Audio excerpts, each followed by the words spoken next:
Disclaimer, cerita ini hanyalah fiktif belaka, jadi semua adegan pertarungan atau kekerasan yang ada di video ini tidak untuk ditiru ya guys. Cerita dimulai dengan Lloyd yang masih bengong ngelihat panel notifikasi di depan matanya. Dia mulai bertanya-tanya, apa sih maksud dari sistem RP ini?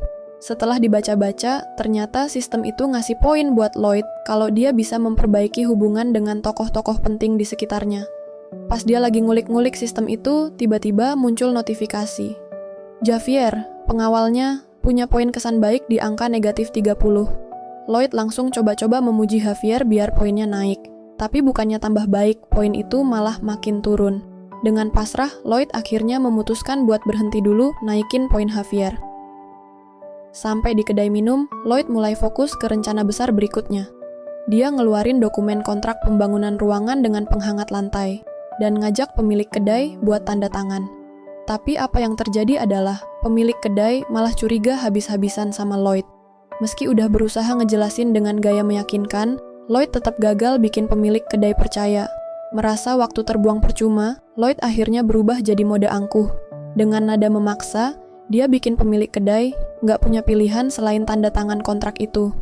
Walaupun takut, si pemilik kedai akhirnya menyerah juga. Lloyd dengan senyum puas dan sedikit tawa jahat. Sementara itu, Javier yang ngeliatin semua dari belakang cuma bisa mikir, apa orang ini nggak bakal bikin masalah lagi? Tapi Lloyd tetap santai aja dan lanjut ke eksekusi rencana. Pekerjaan pun dimulai.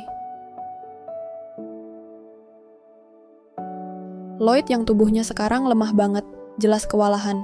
Setelah kerja keras beberapa saat, dia akhirnya tumbang, tiduran di lantai, sambil ngedumel soal betapa payahnya kondisi fisiknya sekarang. Melihat Lloyd yang tetap ngotot meskipun setengah mati, Javier akhirnya nggak tahan juga. Dia turun tangan. Dengan kemampuan swordsman-nya yang OP banget, Javier dengan mudah motong-motong kayu yang jadi bahan pembangunan. Lloyd langsung kagum sama kemampuan Javier. Tapi bukannya makasih, dia malah nyuruh Javier buat lanjut gali tanah juga. Awalnya, Javier kelihatan kesel, tapi akhirnya dia nurut juga. Dengan tenaga baru, pembangunan ruangan dengan penghangat lantai selesai, bisa lebih cepat.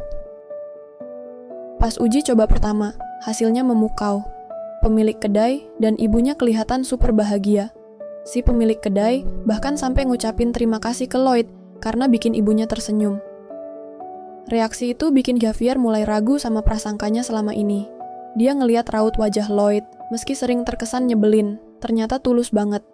Notifikasi pun muncul, bilang kalau poin kesan baik Javier naik 2, bikin total RP Lloyd sekarang jadi 36. Lloyd nggak bisa nyembunyiin rasa puasnya. Rencananya berjalan mulus. Dia udah ngebayangin bakal ngejadiin tempat ini sebagai rumah model buat promosi proyek berikutnya. Beberapa hari kemudian, orang-orang desa mulai berdatangan buat nyobain ruangan dengan penghangat lantai. Mereka puas, tapi nggak semuanya langsung percaya sama Lloyd.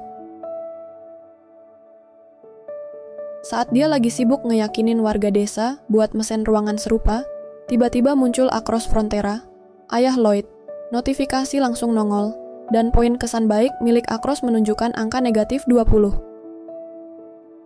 Apa yang sedang kau lakukan?